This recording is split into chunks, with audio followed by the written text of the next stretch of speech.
नमस्कार। आज फिर आपके साथ एक नया चैप्टर लेकर के, नया नियम लेकर के और सरल नियम लेकर के आप उस पर वार्ता करेंगे। तो आज ये नियम मैंने दशा को देखने के लिए बनाया है। बहुत मेरे पास रिक्वेस्ट आती है कि सर विंशोत्तरी दशा पढ़ाइए। भैया विंशोत्तरी दशा पता नहीं कितने रूल हैं, कहाँ पर क्या लगता है, कैसे लगता है सब नॉर्मल नॉर्मल रूल है जो आप सब जानते हैं। उसकी सिर्फ एप्लीकेशन देखनी होती है। तो आज का जो हम एक नियम बताने जा रहे हैं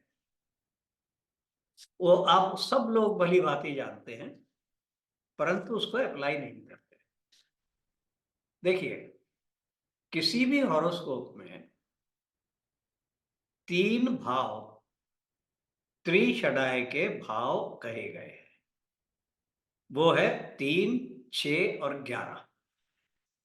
और इसमें सबसे प्रबल त्रिशदाय भाव 11वें को माना गया है। तो अब यहां पर एक क्वेरी क्वेश्चन आता है दिमाग में कि भाई लगन से ही क्यों 11वां। तो मैं अगर कहीं से भी किसी भी भाव से 11वां देखूंगा, 11वां भाव देखूंगा, तो वो उस भाव के लिए त्रिशदाय का सबसे बली भाव होगा।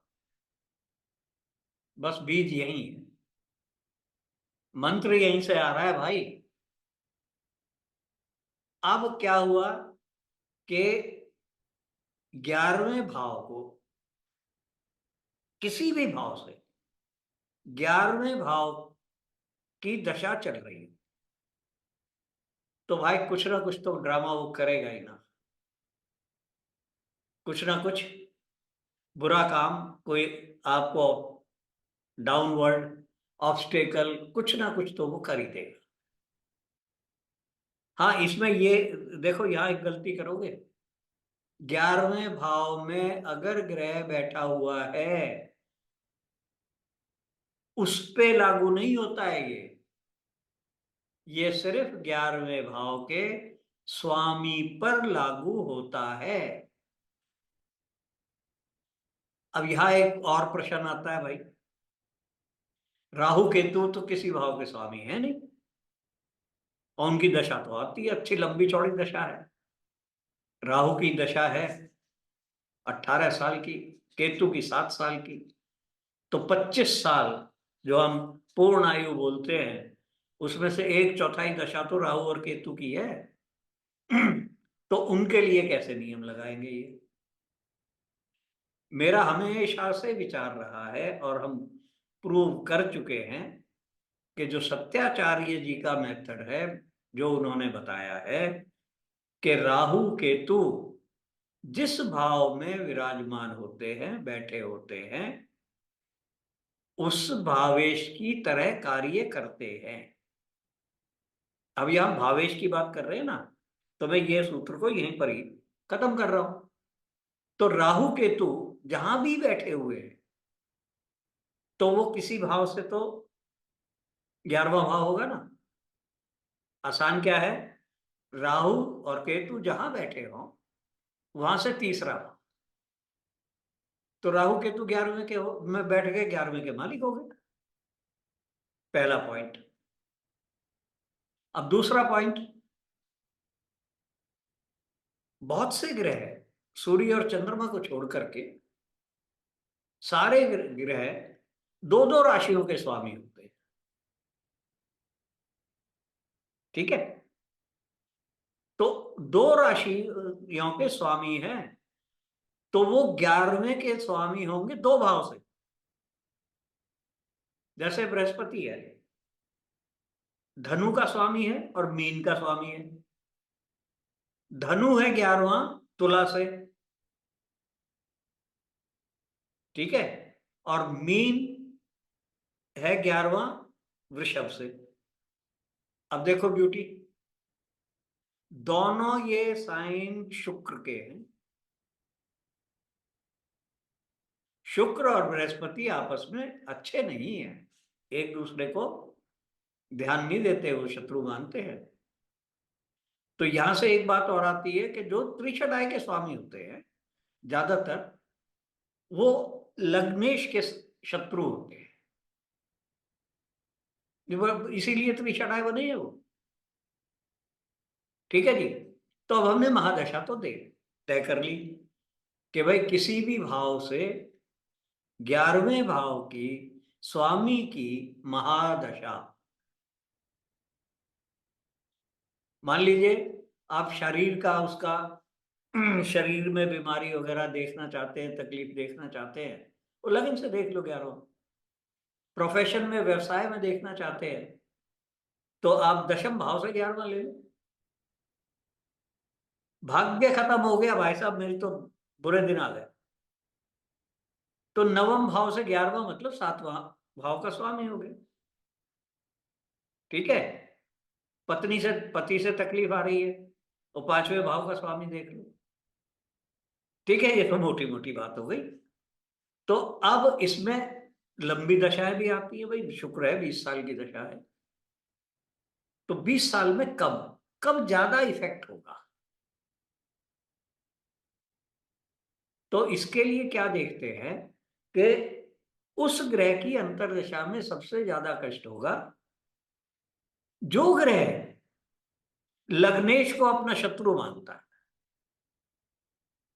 लग्नेश को अपना शत्रु मानता है। ठीक है। तो इसके लिए हम सिर्फ नैसर्गिक मित्रता का प्रयोग करेंगे, तत्कालिक वो नहीं होगी, पंचदा मैत्री से नहीं करेंगे, जो नॉर्मल है, नेचुरल है। मैं आपके रिवीजन के लिए जरा सा बोल देता हूं कि किस किस ग्रह को कौन से ग्रह शत्रु मानते हैं। अब मान लीजिए सूर्य लेते हैं, सूर्य को शुक्र और शनि ये दोनों शत्रु मानते हैं। तो सूर्य की ये शुक्र की या शनि की लगन होगी तो सूर्य ज्यादा प्रोमिनेंट हो जाएगा। चंद्रमा को बुध शत्रु मानता है, तो जो बुध की राशियां हैं लगन में उदय हो रही है, लग्नेश की राशियां, उसमें चंद्रमा गड़बड़ करेगा। हमारा सोमवार चंद्रमा मंगल, अब मंगल को आपके जो बुध की राशियां हैं वो सम मानती हैं, परंतु आप अगर बुध की राशि में मिथुन में देखोगे तो सूर्य मंगल 11वें के भाव हैं के मालिक है, परंतु कन्या में नहीं, इसलिए उसको पूरा वो नहीं कहा गया है। मंगल के बाद बुध, बुध को बृहस्पति परम शत्रु मानते हैं और मंगल परम शत्रु मानते हैं। तो मंगल की राशि उदय हो रही हो, बृहस्पति की राशि उदय हो रही हो, तो बुध की अंतर्दशा 11वें के उस महादशा में ये कष्ट देगी। बुध बृहस्पति, बृहस्पति को ज्यादातर कोई भी अपना शत्रु नहीं मानता, परंतु एक चीज आप देखोगे, अभी जैसे हम बात कर रहे थे शुक्र की अगर लगन हो तो बृहस्पति अच्छा प्लेनेट नहीं है शुक्र के लिए। ठीक है, चाहे शुक्र जो है बृहस्पति को सम मानता है, परंतु वो अच्छा प्लेनेट नहीं है। शुक्र हम बात कर, शुक्र कौन कौन नहीं मानते उसको अच्छा, सूर्य नहीं मानता, सूर्य का शत्रु है शुक्र। बृहस्पति शुक्र को शत्रु मानता है, बृहस्पति और सूर्य। ठीक है। इसके बाद आगे शनि, शनि को सूर्य शत्रु मानता है और कुछ हद तक चंद्रमा भी शत्रु मानता है, क्योंकि चंद्रमा की लगन से ये कम शत्रु है, सूर्य से तो बहुत बली शत्रु हो जाता है, चंद्रमा से ये थोड़ा सा, क्योंकि शनि चंद्रमा से 7वें का भी स्वामी हो जाता है और 8वें का स्वामी होता है, और सूर्य से वो 6 और 7 का स्वामी होता है। 8वां न्यूट्रल और छठा त्रिशटा है। ठीक है, तो इसलिए सूर्य से ये ज्यादा माना जाता है। तो ये इसकी थ्योरी हो गई। मोटा मोटा प्रिंसिपल क्या हो गया कि किसी भी भाव से 11वें भावेश की महादशा और जो ग्रह लग्नेश को शत्रु मानता है उसकी अंतरदशा में बैंड बन जाएगा। किस भाव का? जिस भाव से जो वो 11th लॉर्ड है। ठीक है भाई साहब, तो ये हमारा आज का प्रोग्राम हो गया। अब हम एक दो चार्ट जैसे रोज की तरह करते हैं, तो ये हम स्क्रीन शेयर करते हैं आपके साथ और जाने पहचाने चार्ट लेते हैं। ये पहला चार्ट है भाई। यहां पर पहले मैं डिमॉन्स्ट्रेट कर रहा हूं लगन से। लगन से 11वें भाव के स्वामी मंगल है। ठीक है, तो 11वें भाव के स्वामी मंगल है और मंगल ही मिथुन के लिए, जैसे हमने बात करी, वो बुध को बिल्कुल नहीं चाहते, मिथुन के बुध, मिथुन लगन के बुध को। तो इनकी ये दशा जैसे ही शुरू हुई, मंगल में मंगल 2005 में ये दशा शुरू हुई और शारीरिक कष्ट काफी हो गए, काफी परेशानी होती थी। डॉक्टर को दिखाया तो उन्होंने कहा भाई साहब आपकी हार्ट सर्जरी अभी हो जानी चाहिए, राइट पे बिल्कुल हो जानी चाहिए। परंतु हमने कहा यार ये मंगल की दशा है तो अच्छा, ठीक है, पर अगर मैं इसको कंट्रोल कर सकता हूं, मैं बोल भी सकता हूं कि हाँ भाई कि ये एस्ट्रोलॉजी का वो था, पर एक्चुअल क्या है कि दिमाग में था कि क्या मैं कंट्रोल कर सकता हूं, हार्ट को वापस कुछ लाऊं।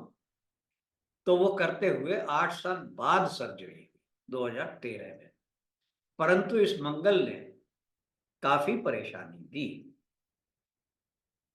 छोटी छोटी बहुत बीमारियां भी दी। वो प्लेटलेट कम हो जाते, डेंगू टाइप, वो भी दी। एक बड़ा सा मेटल का पीस निकल गया और अब उसके लिए वो कहे ऑपरेशन करना पड़ेगा, निकाल देंगे। भगवान की कृपा हुई तो बगैर ऑपरेशन के, मुझे नहीं पता कब निकल गया, एक्सरे वगैरह बाद में कराए हैं, कहीं उसका ट्रेस नहीं मिला। ये सब भगवान की कृपा थी। तो मंगल में मंगल। अब वैसे अगर आप करो, भाई मंगल तो दशम भाव में बैठा है, बहुत बढ़िया है, परंतु मंगल में ही ये ड्रामे हुए और मंगल की दशा शुरू होने पर ही 2005 में मैंने सिर्फ ज्योतिष पे कंसंट्रेट किया और 2005 के बाद मैंने कोई व्यवसाय का, कमाई का कार्य नहीं किया। ठीक है, आप समझ ही गए होंगे मेरी कुंडली है। दूसरा चार्ट लेते हैं, बहुत जाना पहचाना चार्ट है, इंदिरा गांधी का चार्ट है। अब यहां देखो,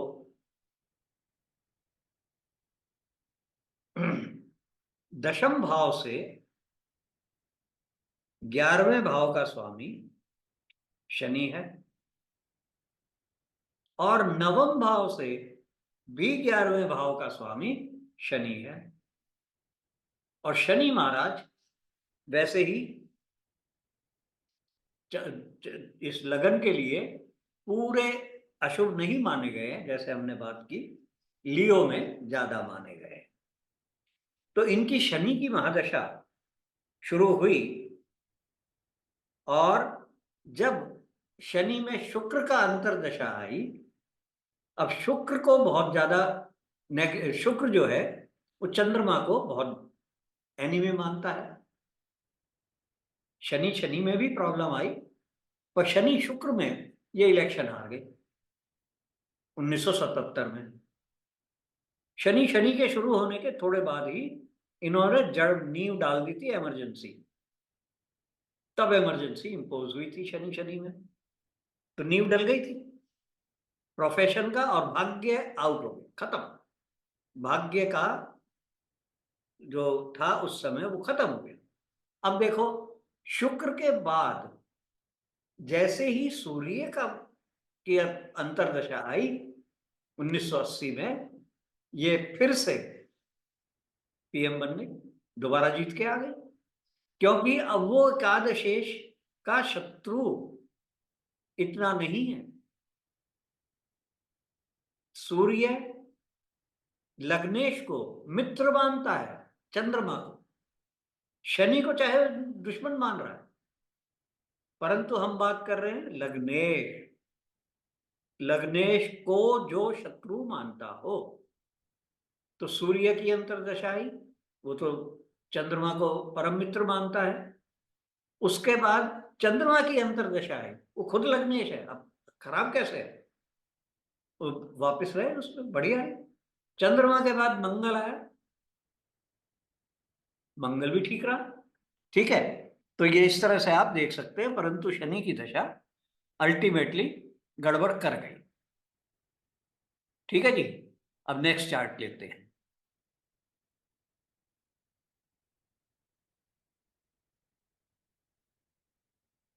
ये चार्ट भी मैंने शनि को दिखाने के लिए लिया है। अब यहां पर भाग्य के स्थान से शनि एकादशेष, भाग्य स्थान से। अब यहां भाग्य गया, भाग्य में गड़बड़ हुई है। शनि की दशा अभी मार्च 24 में शुरू हुई, 29 मार्च 24 में, ठीक है। और शनि शनि इसने प्रॉब्लम कर दी, क्योंकि शनि लग्नेश को महाशत्रु मानता है। शनि के बाद बुध की दशा आएगी। अब बुध जो है वो भी सूर्य के साथ अच्छे संबंध नहीं है। बुध के बाद केतु, केतु भी बुध की तरह कर रहा है, बिहेव कर रहा है, क्योंकि केतु जो है फिर बिरगो में बैठा है। केतु के बाद शुक्र की अंतर्दशा, तो काफी लंबा समय तक ये सीक्वेंस गलत आते जा रहे हैं। केतु के बाद वीनस, वीनस के बाद जाके सूर्य में हो सकता है कि कुछ रिलीफ मिल जाए, पर जब तक तो बहुत देर हो चुकी होगी। क्या रिलीफ मिलेगा अब ये समय ही बताएगा। अब आप ही देखो वो समय कब आता है, आप बना सकते हैं दशा पीरियड, और ये हमारा प्रिंसिपल था। ठीक है भाई, तो ये हमारी आज की पेशकश। और मेरे ख्याल में ये एक अच्छा नियम है प्रिडिक्टिव एस्ट्रोलॉजी के लिए, अच्छा नियम है। और देख सकते हैं कि भाई कब उस पीरियड में 11वें भाव की, 11वें स्वामी की किसी भी भाव से दशा चल रही हो, तो थोड़ा सा चौकन्ना हो जाओ। और लगन को जो शत्रु मानता है उसकी अंतर्दशा आपको कष्ट दे सकती है। तो भाई आज के लिए मेरे ख्याल में बहुत है। Thank you very much.